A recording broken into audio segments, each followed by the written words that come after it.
কোভিড-19ৰ বাবে ভাৰত চৰকাৰে 21 দিনৰ বাবে লকডাউন ঘোষণা কৰিছিল আৰু আজি আমি প্ৰায় 11 দিনত ভৰি দিছোহি আৰু লগতে এটা প্ৰশ্ন বহুত বেছি উদয় হৈছে যে ভাৰতীয় গভৰ্ণমেণ্টে এই 21 দিনৰ লকডাউনটো বঢ়াব নেকি এই ভিডিঅ'টোত আমি ইয়াৰ বিষয়ে সবিশেষ আলোচনা কৰিম কিন্তু যেহেতু এটো সম্পূৰ্ণ চৰকাৰৰ ওপৰত নিৰ্ভৰ কৰে কিন্তু আমি ইয়াত এটা ডিসকাশন আগবঢ়াইছো আৰু মই এই ডিসকাশনটোক প্ৰায় তিনিটা ভাগত ভাগ কৰি পেলাই আলোচনা কৰিম এই তিনিটা ভাগৰে প্ৰথমটো হৈছে এটা ৰিসাৰ্চ এইটো ৰিসাৰ্চ হৈছিল কেম্ব্ৰিজ ইউনিভাৰ্চিটিত য'ত ৰিসাৰ্চ কৰিছিল এইটোৰ ওপৰত যে ভাৰতীয় গভৰ্ণমেণ্টে লকডাউন বঢ়াব লাগে নেকি আৰু দ্বিতীয়তে আমি ডিসকাস কৰিম বেলেগ দেশৰ এক্সপেৰিয়েন্স চাইনাৰ এক্সপেৰিয়েন্স আৰু হংকঙৰ এক্সপেৰিয়েন্স আমি এইটো ভাগত ভাগ কৰিম চাইনা আৰু হংকঙৰ লগত কি হ'ল যেতিয়া তেওঁলোকে লকডাউন অতৰালে আৰু তৃতীয়তে আমি নিজৰ এক্সপেৰিয়েন্সৰ ওপৰত আলোচনা কৰিম এই যে 10 দিন লকডাউন দিলে ইয়াত আমি সফল হলুনে ইয়াৰ ৰিজাল্টস কেনেকুৱা আহিছে আমি সফল হৈছো নে বিফল হৈছো ইয়াৰ ওপৰত আলোচনা কৰিম মোৰ নাম মানস আৰু আহক এই ভিডিঅ'টো আমি আৰম্ভ কৰো এতিয়া প্ৰথম ভাগটোত যেটো ৰিসাৰ্চৰ কথা কৈছো জানো আহক এই ৰিসাৰ্চটোত কি হৈছিল এটো কেম্ব্ৰিজ ইউনিভাৰ্চিটিৰ এটা ৰিসাৰ্চ হয় আৰু এই ইউনিভাৰ্চিটিৰ ৰিসাৰ্চৰ মতে ভাৰতক 49 দিনৰ 49 ডেজৰ লকডাউন লাগে 21 দিনৰ নহয় যদি আমি কৰোনা ভাইৰাছৰ লগত যুঁজ দিব পাৰো বা কৰোনা ভাইৰাছক প্ৰশমিত কৰিব পাৰো আৰু এইকেজন ৰিসাৰ্চাৰ হৈছে দুজন নাম হৈছে তেখেতৰ আৰ অধিকাৰী আৰু ৰাজেশ সিং এওঁলোক এপ্লাইড মেথমেটিক্স এণ্ড থিওৰিটিকেল ফিজিক্সৰ প্ৰফেচাৰ হয় কেম্ব্ৰিজ ইউনিভাৰ্চিটিৰ এওঁলোকে ৰিসাৰ্চটোক 4টা ভাগত ভাগ কৰিছে আৰু প্ৰত্যেকটো ভাগকে বিশদভাৱে আলোচনা কৰিছে যেনে 21 দিন লকডাউন দিলে কি হ'ব 49 দিলে কি হ'ব আৰু সো অন আমি এই ভিডিঅ'টোত জানিম এই ৰিসাৰ্চটোৰ ফাৰ্ষ্ট পাৰ্টটো হৈছে যে যি 21 দিনৰ লকডাউন দিছে এই ৰিসাৰ্চটোৰ মতে 21 দিন লকডাউন দিলে 21 দিনলৈকে কেসেছখিনি বহুত কমি থাকিব নতুন ইনফেক্টেড কেস বহুত কমি থাকিব কিন্তু যেতিয়াই 21 দিন লকডাউনটো খুলি দিব তেতিয়াই বহুত বেছি পৰিমাণে আকৌ ইনফেক্টেড পাৰসন বাঢ়িব আৰু এইটো হৈছে প্ৰথম কেস আৰু এইটো চৰকাৰে কৰি আছে আৰু বৰ্তমান চৰকাৰে কোনো নটিচ জাৰি কৰা নাই যে বঢ়াব নে কমাব কিন্তু ইয়াত পুৰা লিখা আছে যে যদিহে লকডাউন 21 দিনৰ মূৰত খুলে তেতিয়ালে ইনফেক্টেড পাৰসনৰ সংখ্যা বহুত বেছিকৈ বাঢ়ি যাব আৰু এইটো ৰিসাৰ্চৰ 2 নম্বৰৰ পাৰ্টটো হৈছে যে 21 দিনৰ বন্ধ চৰকাৰে দিব তাৰ পাছত 5 দিনৰ বাবে খোলা ৰাখিব এই ধৰণে যাতে 5 দিনতে যিমানখিনি মানুহ যত ফসি আছে যাতে যাৰ বহুত অৱস্থা বেয়া হৈ আছে তেখেতসকলে যাতে নিজৰ ঘৰ আদিলৈ যাব পাৰে আৰু এই ৰিসাৰ্চৰ মতে হে 5 দিন গ্যাপ দিয়াৰ পাছত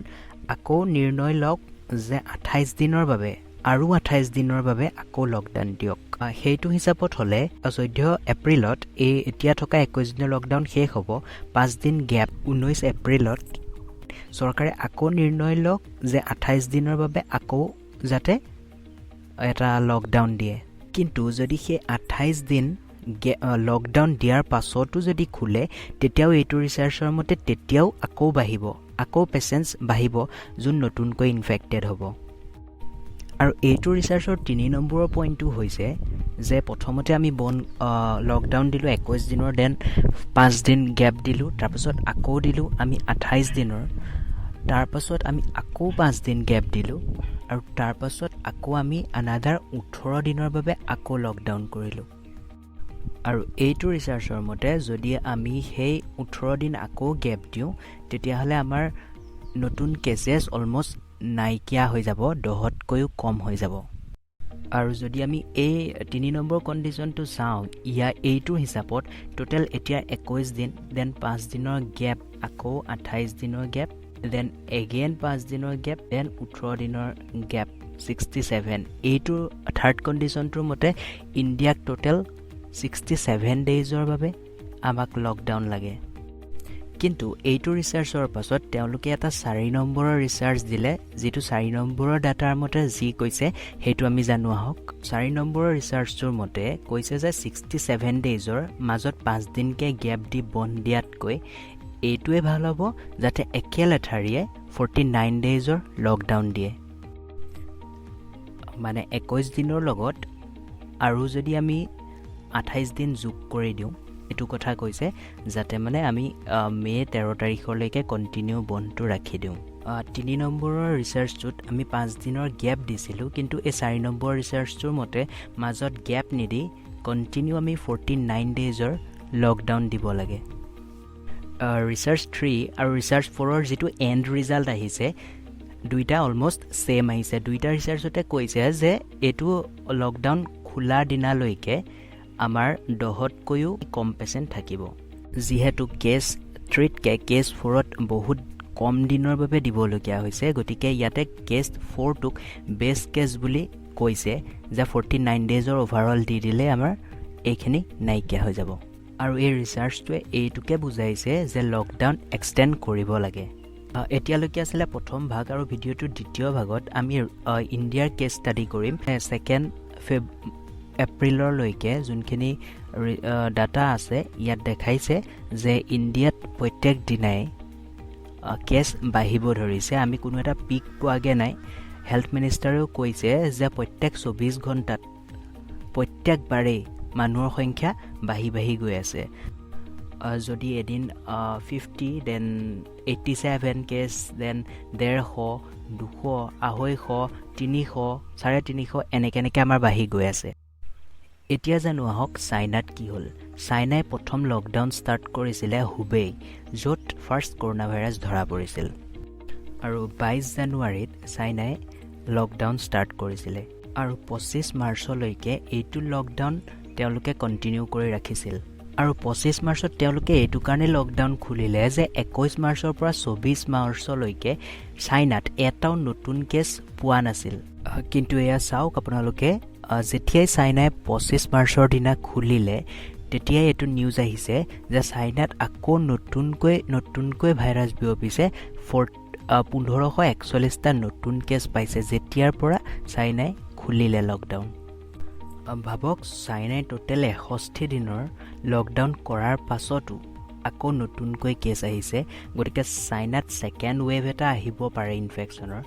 এইটো আমি গম পাম আশা কৰিছো না হওক ক্লিয়াৰলি এক্সপাৰ্টে কৈছে যে চাইনাত হাৰ্ড ইমিউনিটি এতিয়ালৈকে হোৱা নাই হাৰ্ড ইমিউনিটি হৈছে এনেকুৱা এটা টাৰ্ম যদি কোনোবা এটা জায়গাত এটা বেমাৰ হয় তাৰ পাছত তাৰ মানুহখিনিক আকৌ সেইটো বেমাৰে এটেক কৰিব নোৱাৰে মানে সেই তাৰ মানুহখিনিয়ে সেই ভাইৰাছটোৰ এগেইনষ্টত এন্টিবডি গঠন কৰি লয় কিন্তু এতিয়ালৈকে এক্সপাৰ্টৰ মতে চাইনাত হাৰ্ড ইমিউনিটি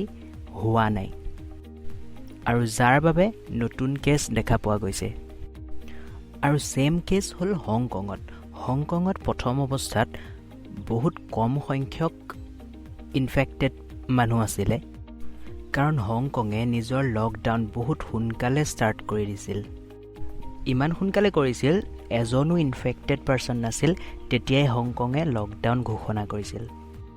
আৰু লকডাউন কৰি থকা মুহূৰ্তত নতুন কেছ বহুত কম আহিছিল কিন্তু যেতিয়াই হংকঙে লকডাউনটো খুলি দিলে তেতিয়াই বহুত বেছিকৈ হংকঙতো বাঢ়িবলৈ ধৰিলে নতুন কেছেছ কোনো এখন দেশত মেডিকেলৰ ইমানখিনি কিট নাথাকে যাতে একেলগে গোটেই দেশৰ সম্পূৰ্ণ মানুহখিনিক টেষ্ট কৰিব পাৰে আমাৰ ইণ্ডিয়াত 130 কোটি জনতাক টেষ্ট কৰিব পৰা সামৰ্থ্য নাই গতিকে এক্সপাৰ্টৰ মতে বা নিজেও ভাবিব পাৰে যে লকডাউনটোৱে হৈছে একমাত্ৰ উপায় আৰু যদি আমি ভাৰতৰ কেছ ষ্টাডি কৰোঁ ইয়াতো কিছুমান ক্ষেত্ৰত অতি শোচনীয় পৰিস্থিতিৰ সৃষ্টি হৈছে কেইদিনমান আগত দিল্লী গভৰ্ণমেণ্টে এনাউন্স কৰিলে যে লকডাউনটো মানে মানুহখিনি মাইগ্ৰেন্টস যিমানখিনি বাহিৰৰ পৰা অহা মানুহ আছিলে গোটেই মানুহখিনিয়ে যাতে নিজৰ জেগালৈ যাব পাৰে তাত বাছৰ যোগাৰ কৰিলে কিন্তু এইটো কৰাৰ লগে লগে তাত বহুত বেছি লাখৰ ওচৰে পাজৰে মানুহ গোট খালে আৰু যি লকডাউনটো সফল হোৱাত বহুত বেয়াকৈ অৰিহণা যোগালে মানে আমাৰটো সময়খিনি নষ্ট হৈছে ইমান দিন আমি বন্ধ হৈ আছোঁ, বহুতৰ একো কাম বন হোৱা নাই। আৰু যদি আমাৰ লকডাউনটো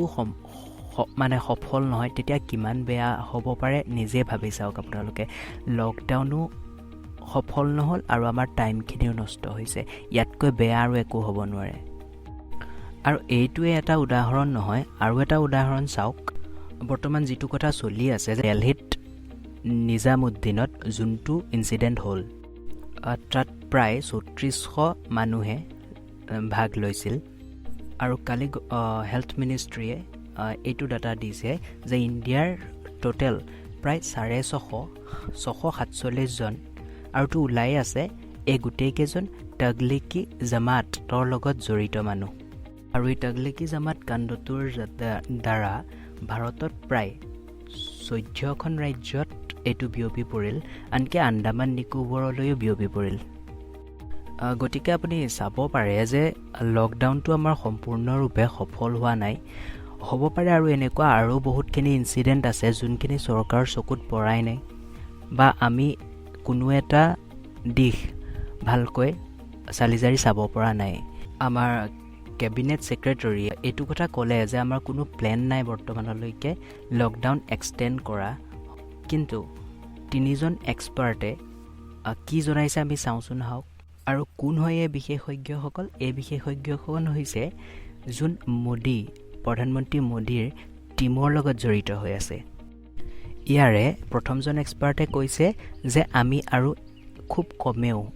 এটা উইক আৰু লকডাউন বঢ়াব লাগে।